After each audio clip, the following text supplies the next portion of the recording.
I was already late catching my flight when my boss, Marvin, made me pull over at the house. I've generally avoided meeting clients directly, preferring to keep my professional interactions detached and impersonal. Helen Harris answered the door. After confirming her identity, I requested identification. Once she returned, I handed her a tape of her husband's recent cell phone calls and messages. Helen, who appeared indifferent, asked if there was anything significant on the tape and expressed frustration with the service, threatening to demand a refund if no useful information was found. She thanked me and closed the door. As I walked back to my car, I reflected on why I continued in this line of work. Helen, with her disheveled appearance and the overpowering smell from the bedroom, reinforced my preference for avoiding client meetings. She seemed to be in her late 30s, wearing only a thin housecoat and showing signs of recent affair. The male voice I heard from the other room instructing "get her A back in there" couldn't have come from Helen Harris's husband, as he was in Detroit at an automotive convention. He was the target of my investigation, assigned to me because Marvin wanted to keep the case despite previous operatives' failures. Helen seemed to suspect her husband of infidelity, yet she was cheating on him herself. It baffled me why they didn't just divorce and move on. It was clear the issue was money, a common factor in the disintegration of relationships that once started with love. My name is Doris Baxter, and after years in this job, I had lost faith in love. As I waited at the airport, I reflected on this while checking in. Despite my attractiveness and toned body, which men often found appealing, I had grown disillusioned with relationships. On the plane, a man named Frank Compton moved to sit next to me. I quickly pulled up his information on my laptop and showed him his own file, which shocked him. I made it clear that I wasn't interested in small talk or new friends, and warned him to return to his original seat or face consequences with his wife. Frank complied and quickly retreated. I then reviewed a picture of Mark Harris, who at 28 was significantly younger than his wife. Initially, I thought he was good-looking, but as I read his file, I realized that my assumptions about his infidelity were likely influenced by Helen's suspicions. Looking at the file, I saw a young, attractive man married to an older, less appealing woman. Initially, I thought he married her for her money, but further investigation revealed she had no income and didn't work. The idea of a child was ruled out as they had none. The case grew more intriguing. Hours later, as the plane descended, I couldn't shake the image of him from my mind. He was handsome and only a few months older than me, yet married to a woman 10 years his senior. I checked into the Westin Hotel in Detroit, part of the Renaissance Center, close to Cobo Hall where the convention was being held. The hotel was nice but forgettable, and I rarely stayed in one place long enough to care about details. I called the office in Chicago to update them. Carla, Marvin's wife, answered. She mentioned that Daryl would assist me since Carl, our office manager, was preoccupied with his wife's impending labor. Carla laughed off my concern, noting that every case had its oddities. After hanging up, I dressed in a conservative tan skirt suit that accentuated my curves and highlighted my honey blonde hair. The silk blouse had gaps that revealed my lace bra if noticed. I grabbed my laptop and headed to Cobo Hall, blending in as a distributor or buyer to observe Mr. Harris.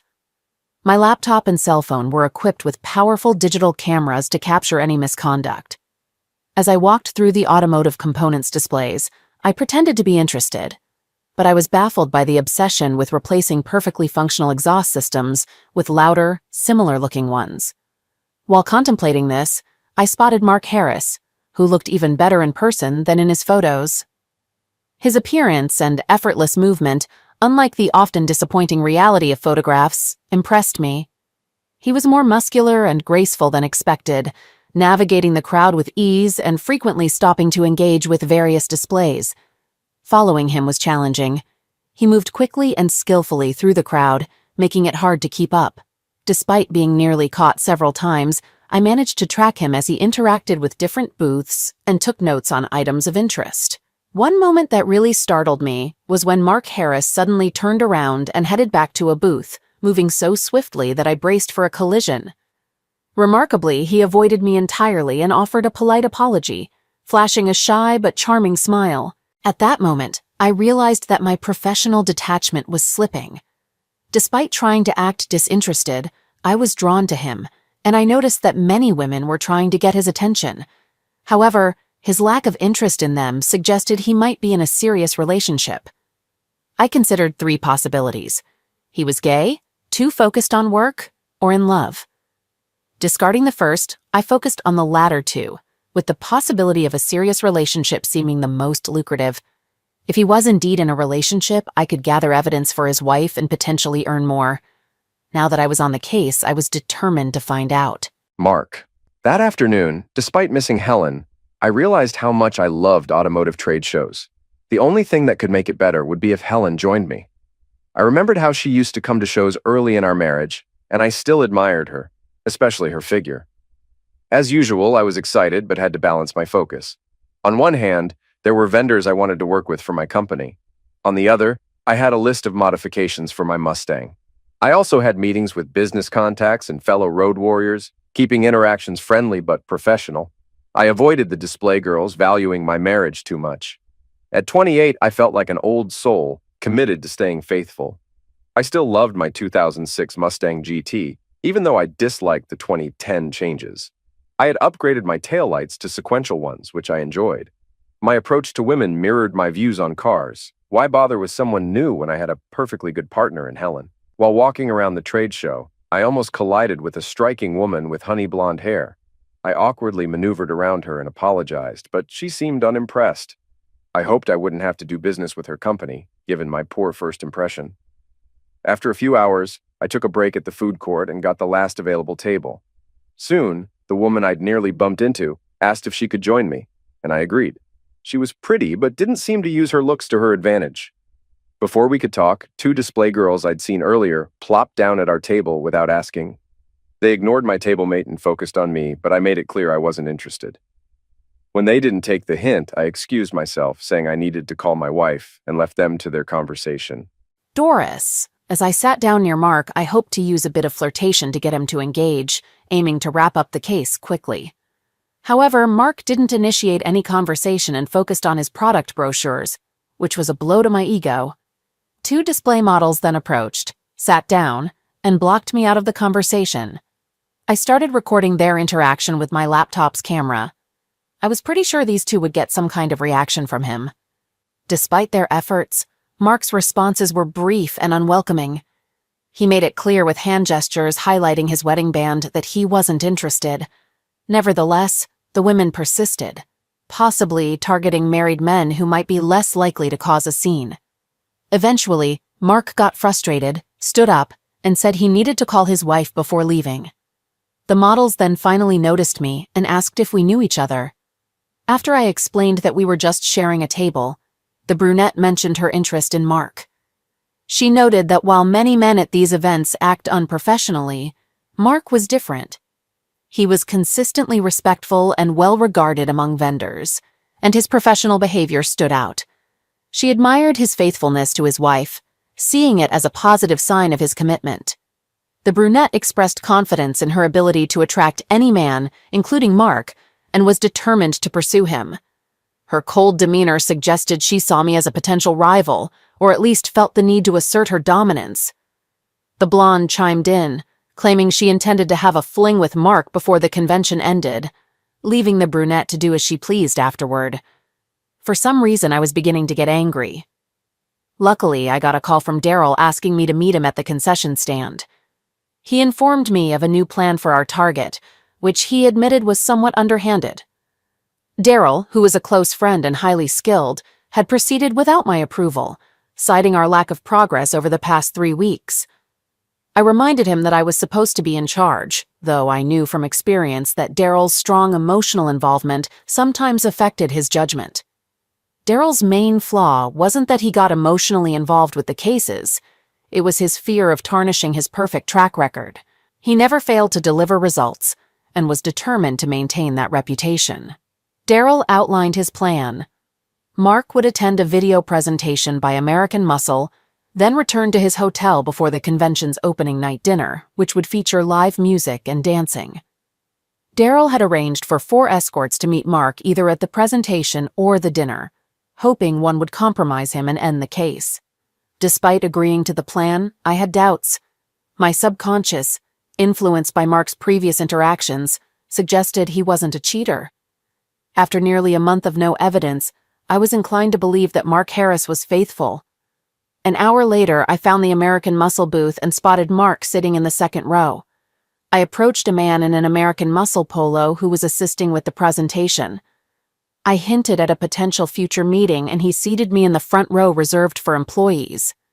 I chose to sit in front of Mark to ensure he would see me, while pretending not to notice him. This way I could make an impression without seeming obvious.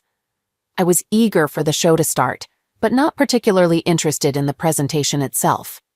A slim, dark-haired woman entered the presentation area and approached Mark, asking if the seat next to him was taken. Though I couldn't hear his response, he looked around for other available seats. The woman, one of Daryl's hired escorts, sat down with an empty seat between them, placing her purse there to ensure they weren't separated. Observing Mark, it was clear he was unaware of his appeal. Instead of appreciating the attention, he seemed puzzled by her interest and wondered why she chose to sit next to him. The escort began conversing with Mark about the company and products, but he pretended not to hear her, scanning the area as if looking for someone else. When she mentioned this was her first convention, Mark falsely claimed ignorance about the company and suggested she simply watch the show. Mark buried his head in a brochure, hoping to end the conversation. However, Mara and Amy soon entered and approached Mark directly. Mara sat in the empty chair on his right, while Amy attempted to sit on his left where the escort's purse was placed. The escort swiftly moved her purse and took the seat herself, blocking Amy's attempt.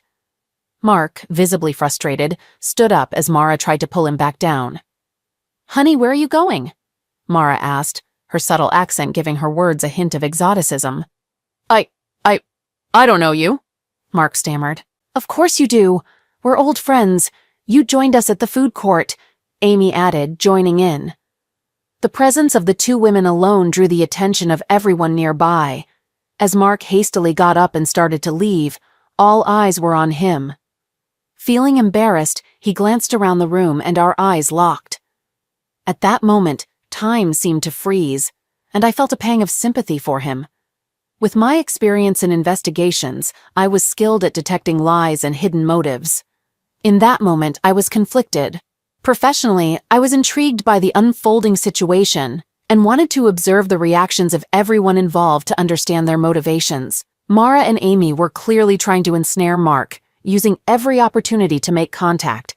Even this chaotic scene worked in their favor by ensuring he noticed them and setting the stage for future interactions. They planned to apologize later to smooth things over and increase their chances of further contact, while also sabotaging the hooker's attempts. The hooker, aiming for a significant payday, was effectively sidelined. While she might earn a small fee for her efforts, her chance for a larger reward was diminished.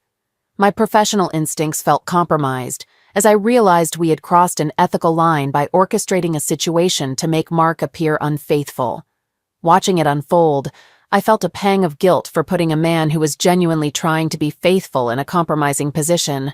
Mark, clearly distressed, excused himself and used his balance to step over a chair as he left. Our brief eye contact only deepened my regret, knowing he had been looking forward to the presentation I had disrupted. Mark.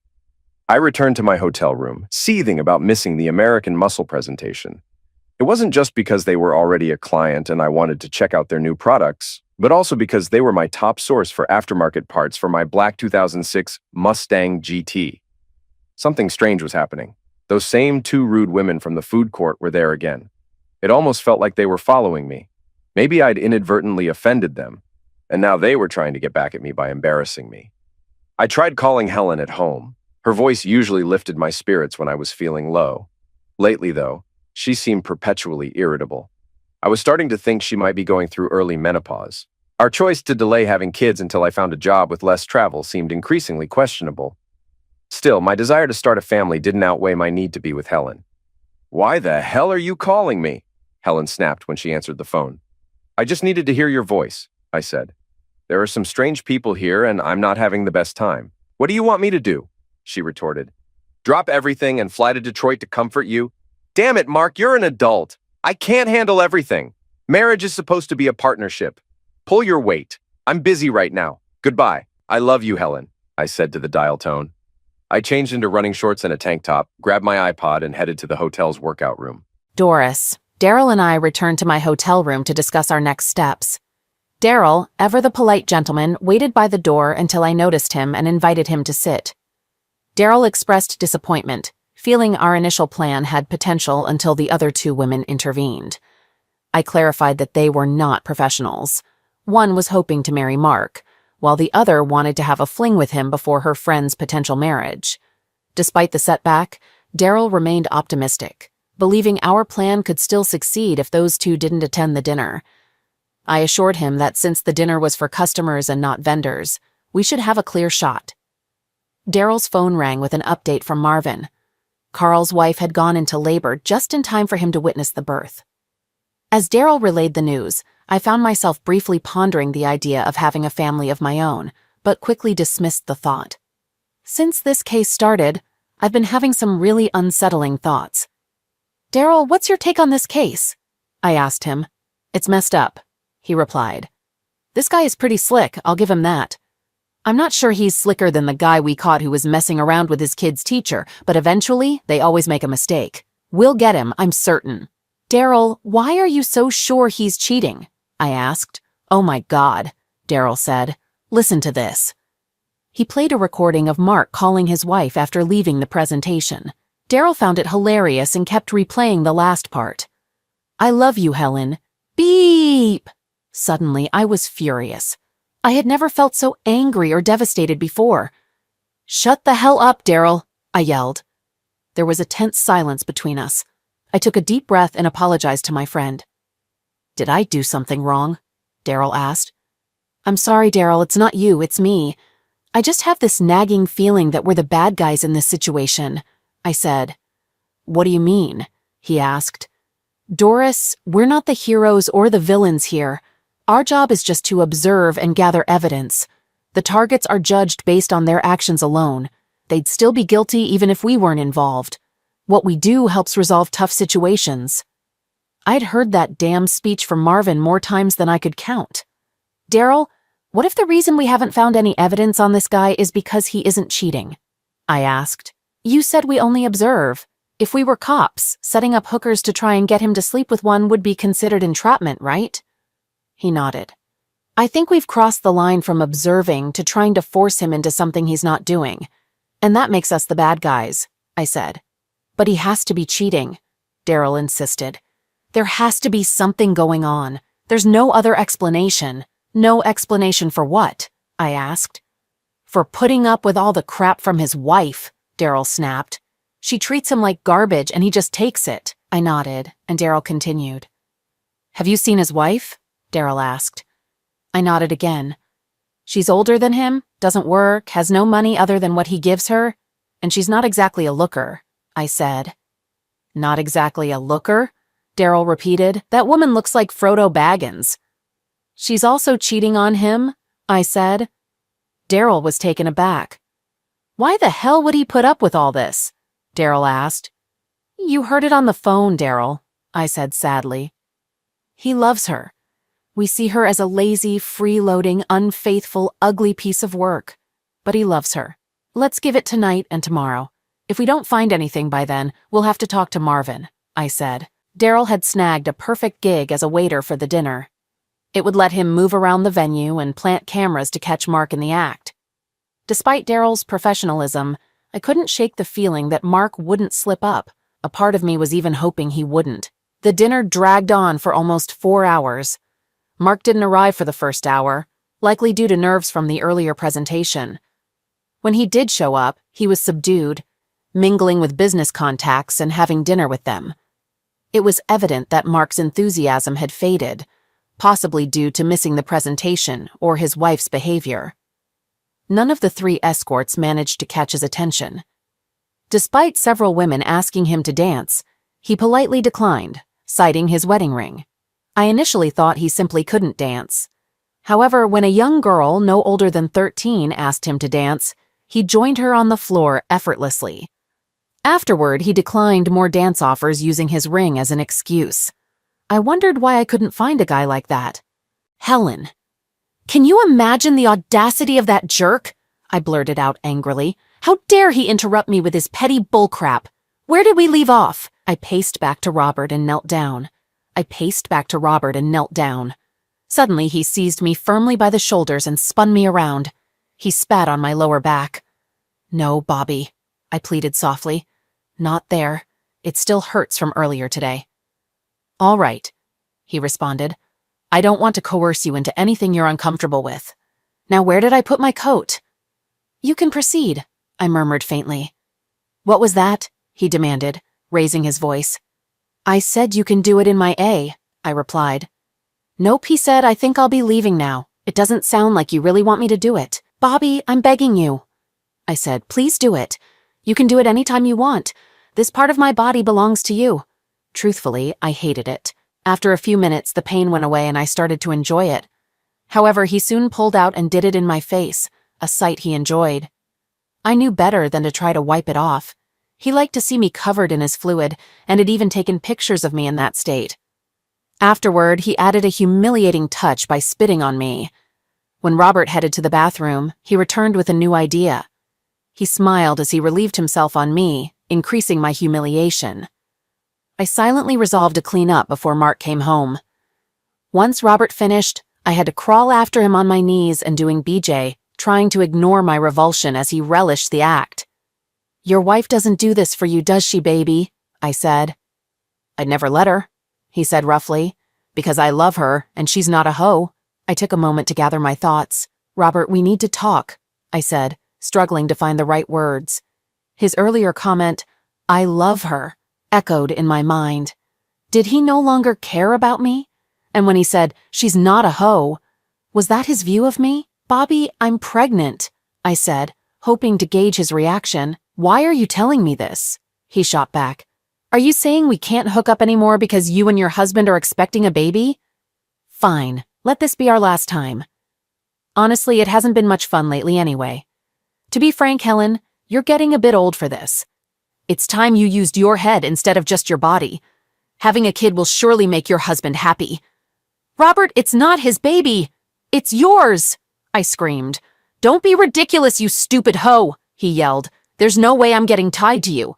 You need to handle this pregnancy today. I'm not going to jeopardize my marriage for a fling with an old woman. Deal with it and don't contact me until it's sorted.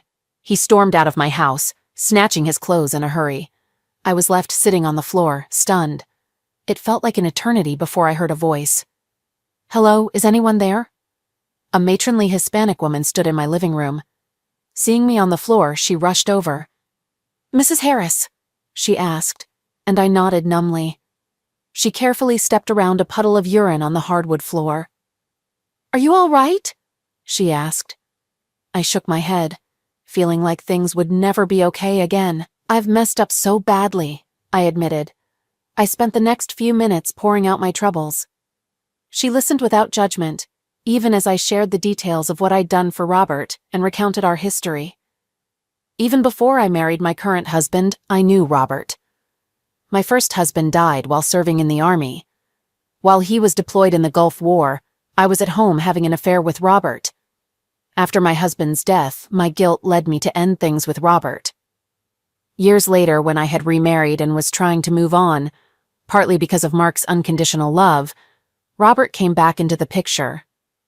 Mark has always treated me better than I could have hoped for. He's younger than me and puts me on a pedestal, giving me anything I want. But I have some deep-seated issues. As nice as it is to be adored and elevated, sometimes I just need to be brought down and ducked.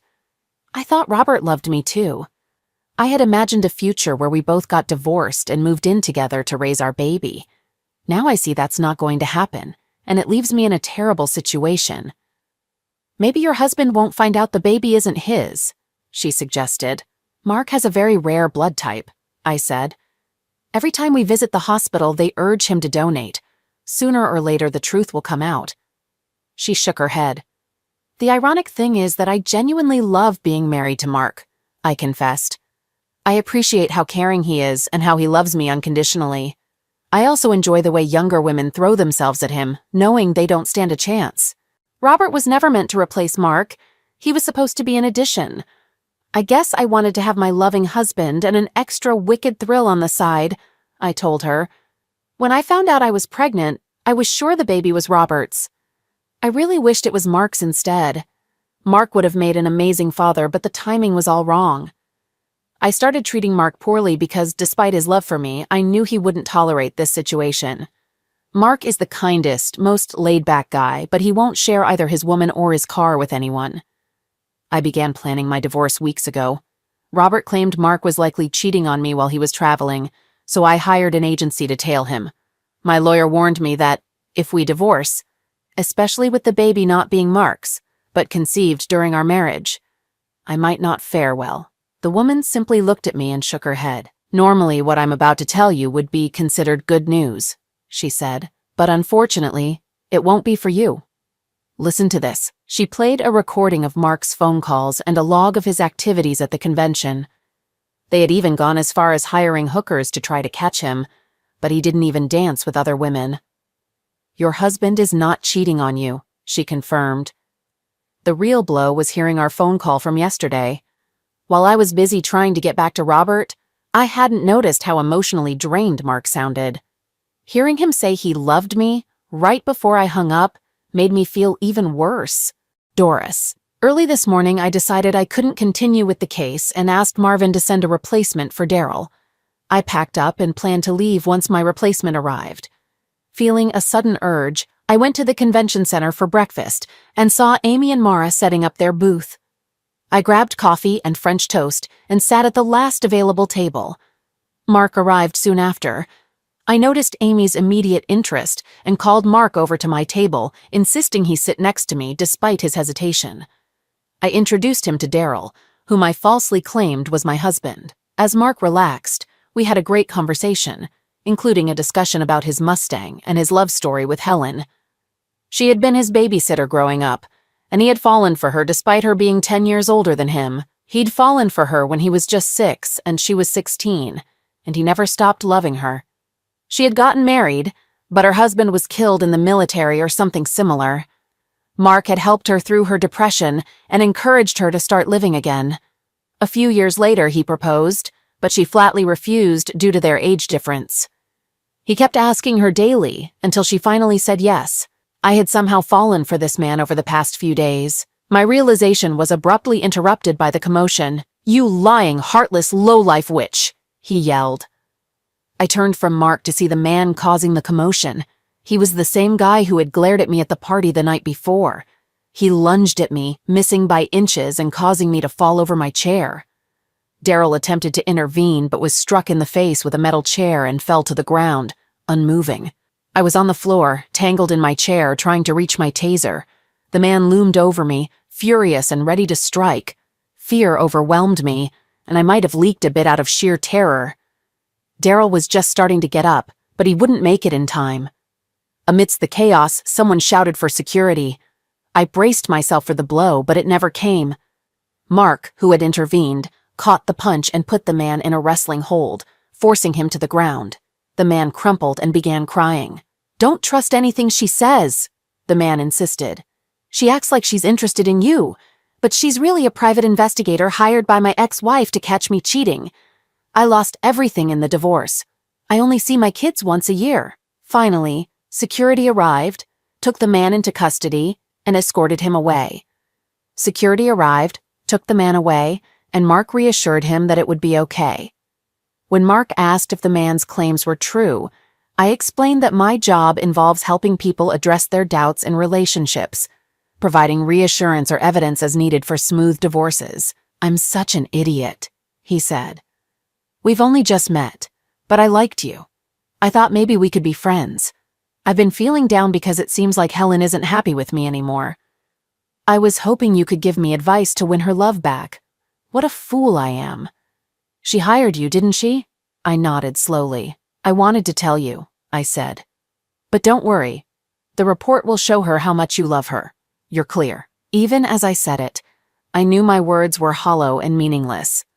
Mark, who had just begun to let me into his circle, now faced the double blow of my dishonesty and his wife's lack of trust despite his deep love. I was devastated and unprepared for more trouble. When Amy confronted me with her usual arrogance, I lost my patience and punched her, causing her to stagger and clutch her swelling mouth. I then tried to wake Daryl, who was groggy and complaining about a sore neck, and took him to the emergency room. Mark. After discovering at breakfast that Doris wasn't a friend, I caught the first flight home. I realized Helen had been distant due to mistrust, likely fueled by someone suggesting I was cheating. I needed to prove my faithfulness and reassure her of my deep, long-standing love. Upon picking up my black Mustang at the airport, I rushed home. The house felt unsettling as I approached the door. My neighbor, Ricky Ricardo, called out with his thick Cuban accent, but his wife, Lucy, informed me that Helen was at the hospital. I drove to the hospital and waited over an hour while Helen was treated. I filled out medical forms and explained the situation to the staff before seeing her.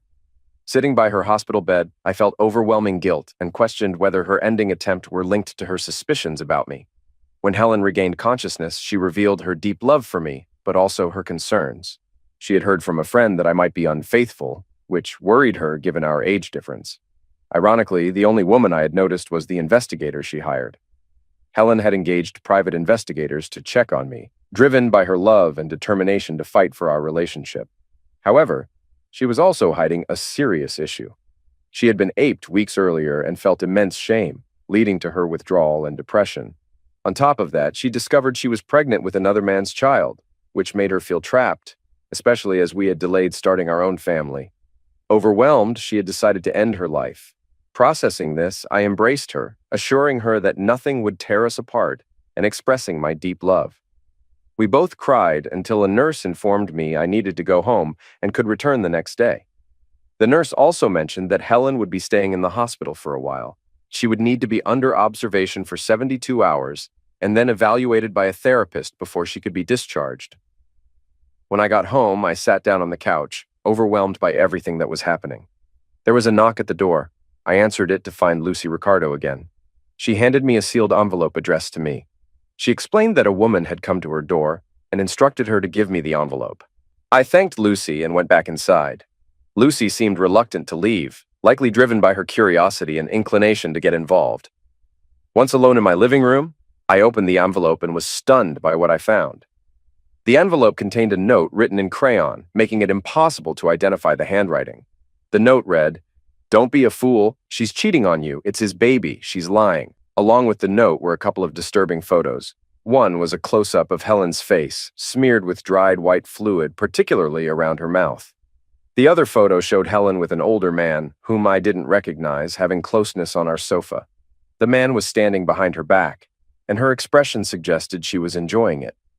There was also an audio tape where Helen confessed everything to another woman.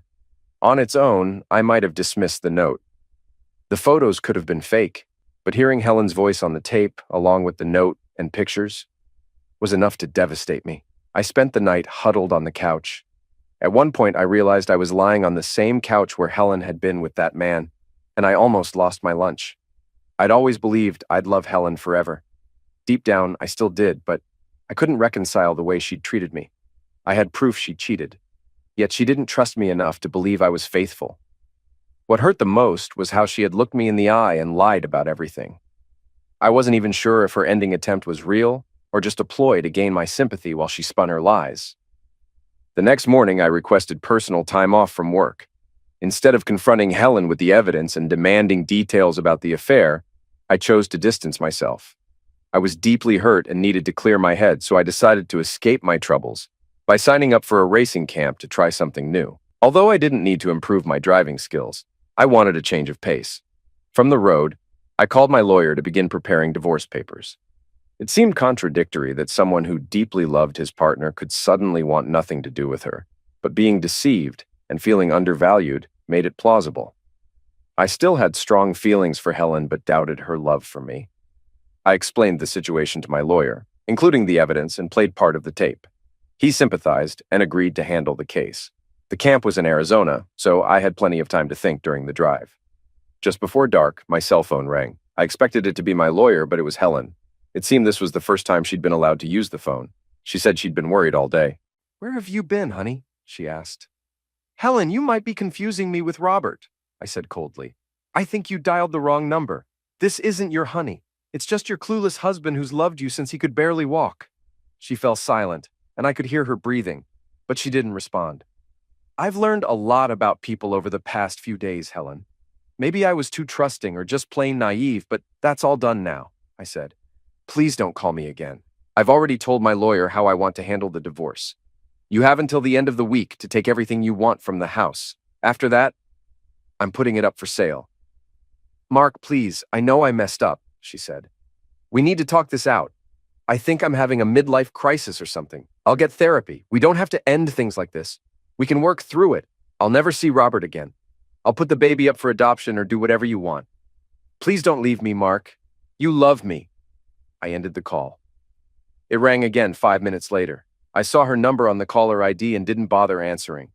Over the next hour, she left me 14 messages, all of which I deleted without listening. I felt utterly foolish. I'd been in love with Helen since before most of my friends even noticed girls. In fact, I fell for her before I even had an interest in girls. When she first started babysitting me, I thought girls were just pointless and odd. I didn't see any reason to be friends with them. They weren't good at baseball, couldn't climb trees, and were terrified of frogs. What use were they? On the other hand, they were into dolls and ridiculous games, which seemed completely pointless to me. But when Helen babysat me, it was a game changer. She took an interest in everything I said and spoke to me in a way that made me feel special. I followed her around like a lovesick puppy and never grew out of it. She could get me to do things simply by asking, things that my parents either couldn't get me to do or had to threaten me to make happen. I'd do anything for Helen. Conversely, I always had a strong dislike for any boy Helen dated. I couldn't stand the thought of anyone else wanting her. I remember when Helen turned 18 and started seeing Jeremy Martin. I was just 8 at the time, and while Helen made my bedtime snack and read me a story, my parents never did that. Helen would sit with me, hold my hand, and give me gentle kisses on my forehead and cheeks until I drifted off to sleep. While Helen was busy getting my Oreos, I went back to the living room to grab my favorite toy car, a Mustang, of course. I overheard that jerk on the phone with a friend, bragging that once Helen put me to bed, he was planning to hook up with her and then dump her the next day. He didn't really care about her and thought she was flat-chested.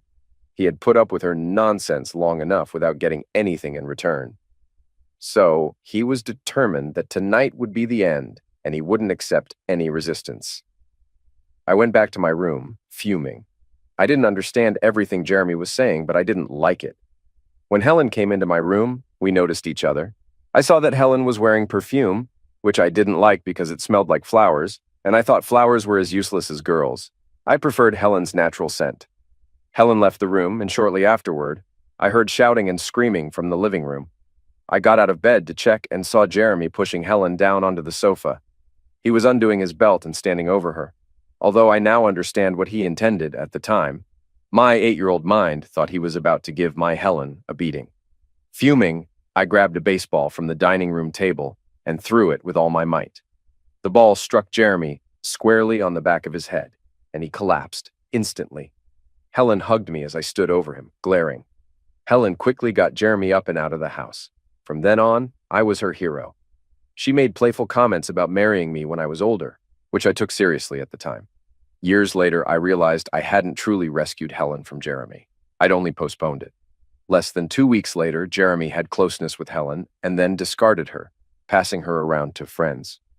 This was likely the start of Helen's downward spiral, driven by her need for abusive relationships. Despite my love and devotion, it meant nothing compared to her destructive patterns. I decided to move on from Helen. She broke my heart, but I knew I'd recover. She could take half of my possessions, but not my dignity or heart. At the race camp, I learned a lot about driving, from gear usage to shifting techniques and track lines. My passion for driving my Mustang was reignited, and I planned to make returning to the camp a regular experience. Doris. I saw that Mark had charged a weekend seminar at a race driving school to his credit card. While I was concerned for him, since performance driving schools, although generally safe, have had their share of accidents and fatalities, I also knew that escaping from the people who had hurt him, including me, would be beneficial for him. The school he chose was in Arizona, so it would take him a few days to get there. I tracked his cell phone to see where he was. All I needed was for him to answer the call, and the tracking system would do the rest. When he answered, I couldn't resist speaking to him. "Mark, where are you?" I asked. He didn't recognize my voice, which was understandable since he had only heard it a few times, but it still stung. "It's your best friend," I said before hanging up. The next day, when Mark arrived at the track, I saw him drive into the parking lot and check in. I was working as an assistant cook at the only restaurant on the premises. It was the perfect temporary job, giving me access to all areas of the grounds. Mark would probably visit the restaurant at least twice a day, if not more, and he wouldn't see me since I'd be working in the back of the kitchen. I wore a brunette wig and large glasses, and I still had men hitting on me. I almost lost the job the first time Mark came into the restaurant. Brandy, the waitress, attached herself to Mark before he even sat down. She was all over him, rubbing his arm as she helped him to his seat, and, accidentally, brushing her chest against his shoulder as she handed him a menu. She even leaned over him, putting her rear right in his face, to give him a knife and fork, despite already having silverware wrapped in napkins in her apron's pocket. When Brandy returned to the kitchen, she had a smug grin on her face.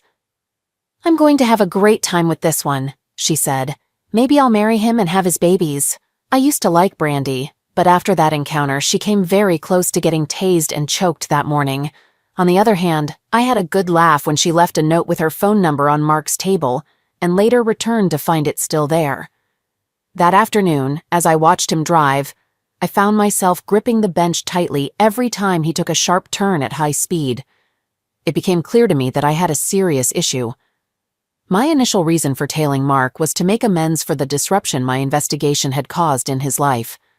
When I first entered his life, Mark was a genuinely happy and kind person who loved his wife and believed she loved him too. I had played a part in stripping that away from him. Even though he still had a good job and a decent life, I wanted him to find someone who could replace the love that I had helped destroy. This made me wonder why I didn't want him to end up with Brandy. I convinced myself that I needed to evaluate her first. I also told myself I needed to handle his divorce properly. I wasn't going to let that old woman take him for everything he had. I have to give Marvin a lot of credit. He could have just fired me, but instead he let me work on my own schedule. I could be involved in cases while still managing my babysitting job, which was how he described keeping an eye on Mark. This arrangement would benefit Marvin in the long run, but that's a story for another time. Over the years, I developed relationships with many local lawyers. We often referred clients to each other. Lawyers would send clients to a private investigator for divorce evidence, and vice versa. So it was no surprise to me when I realized I knew Mark's attorney. Mark was giving that worn-out, hobbit-looking witch far more than she deserved just to get rid of her. Meanwhile, she was fighting desperately to stop or delay the divorce. I have to admit that my actions were just as underhanded as hers, but I was determined to protect Mark from her. I had Carla call her repeatedly, offering advice that, while it seemed helpful, was actually working against her. When Carla spoke with her and she confessed how much she missed Mark and would do anything to have him back, we made sure to destroy that recording. When she mentioned that she wanted to get back with him because she didn't want to get a job, which she found undesirable, I made sure that conversation was recorded and given to Mark's lawyer. In an ideal world, everyone would be honest and straightforward. But let's be honest, such a world would be incredibly dull, wouldn't it? I happened to know a clerk at the courthouse who frequently met with the wife of one of his close friends. I also had photos of these meetings. In return for those photos, he assigned Mark and Helen's divorce case to a judge notorious for his disdain for cheaters. This judge was known for disregarding sentencing guidelines in cases where deceit and infidelity were extreme.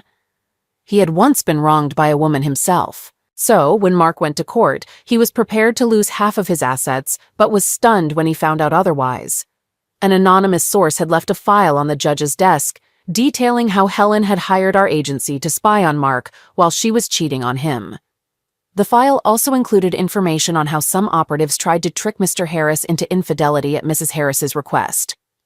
Additionally, the selectively edited conversation with Carla and the original file I sent to Mark were included.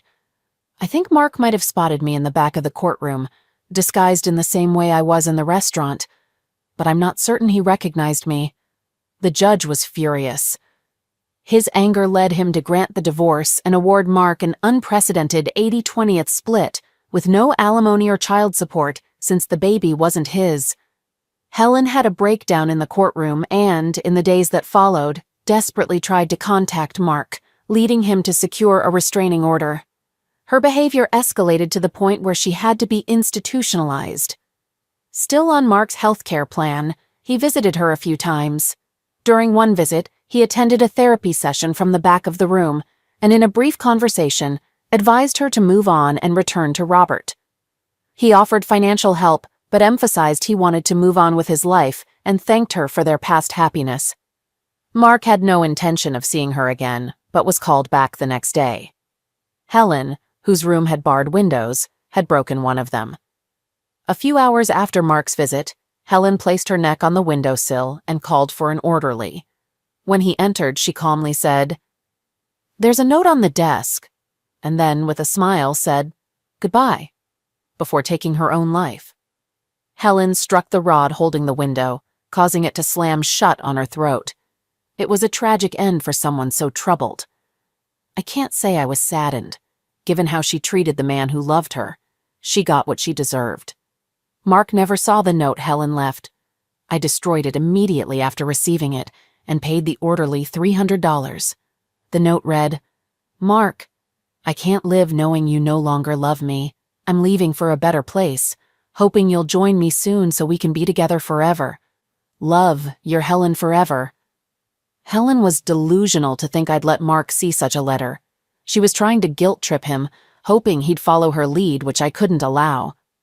6 months later, Mark started seeing Brandy, and they became intimate. He visited Arizona every other weekend. When he was in town, Brandy was with him, but otherwise, she was free to sleep with others. Mark later received a file from his best friend containing photos of Brandy with several men on the new bed he had bought for her trailer. Mark showed Brandy the photos during his next visit to Arizona. She begged for another chance, but he told her he'd talk to her later, and never returned. Mark dated other women intermittently, but didn't seem happy. I was surprised when he dated Mara from the convention, but it didn't last. Mark fell into a depression, and there was nothing I could do to help him. Mark. Last night, as I was heading out of the office, a large black man stepped in front of me. He looked somehow familiar. "Mark, can we talk?" he asked. I nodded. I didn't have any other plans. "Could we grab a beer somewhere and chat?" he suggested. I nodded again. "Do you still go to Arnold's?" he asked. I gave a third nod. "Meet me there in 10 minutes, he said, and then left. I took my time driving my car to Arnold's, trying to recall where I had seen him before. When I arrived at the bar, I scanned the room and saw him sitting at a table with a big Hispanic guy. I went over and joined them. "Mark, first off, I want to thank you for saving me 16 months ago. That guy came out of nowhere. If you hadn't intervened, he might have killed me and Doris," the man said. "Now I remember you. You're the husband of that meddlesome investigator. Your wife helped to make my life miserable. If I'd known who you were or what you were up to, I probably wouldn't have stopped him," I retorted. The two men looked at each other and then laughed. "Yeah, you would have," Daryl said. "You've always been a Boy Scout." Both men nodded and took a sip of their beers. I signaled to a waitress I knew, and she went behind the bar to get my favorite drink. The two men were drinking Coronas, and they gave me odd looks when she placed my drink in front of me. "I don't always drink beer," I said, "but when I do, I prefer Dos Equis." After that, we all laughed like old friends. "So what's this about?" I asked. "This is about Doris," Daryl said. "She's become obsessed, distressed, and deeply unhappy. And honestly, I can't deal with it anymore." "Consider yourself fortunate," I retorted. "At least you have a wife. What's troubling her? Have you run out of people to mess with?" "She's upset about you," Daryl replied calmly. "Doris is probably too proud to admit it, but she's in love with you." "I haven't seen her since the convention," I said. Both men laughed again. "Of course not," Daryl said. "She's excellent at her job. Since then, she's been keeping track of you. When you went to Arizona, she was the dark-haired woman at the restaurant. She also handed over the file to the judge during your divorce. She was the voice on the phone pretending to be your best friend, providing information about the waitress you were seeing and others who weren't good for you over the past 16 months. She's essentially put her life on hold just to keep an eye on you." I was stunned. and took a sip of my beer. Why is she following me? I asked, bewildered. She's not my wife, and I've already told you she loves you, Daryl said. And remember how well you two got along before the incident? I think you might have feelings for her as well. They both glanced at me. I recalled that Doris was quite attractive, and I had been feeling guilty throughout our conversation at the convention.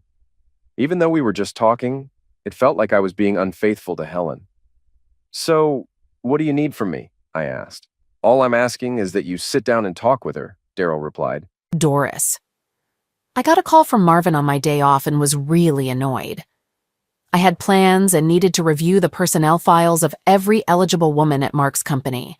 I couldn't risk another situation like Mara's. Just thinking about him with someone like her broke my heart. I wanted to find a genuinely nice girl for him, someone he could truly love and start a family with. It would be painful when he found someone, but I wanted her to be absolutely perfect for him. Marvin told me to dress up and look presentable. He was tired of me coming to work looking worn out. I showered, put on a nice dress, and went to the address Marvin provided. I realized I'd been there before. It was one of Mark's favorite spots. I hoped he wasn't around.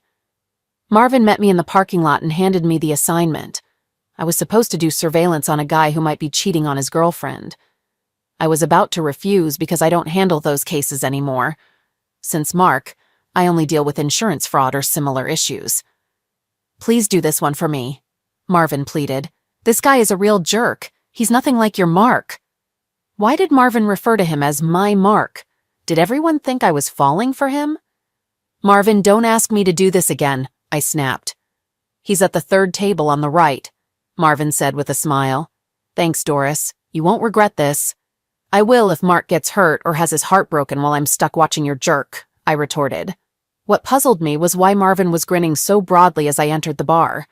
I sat down and ordered a glass of white wine.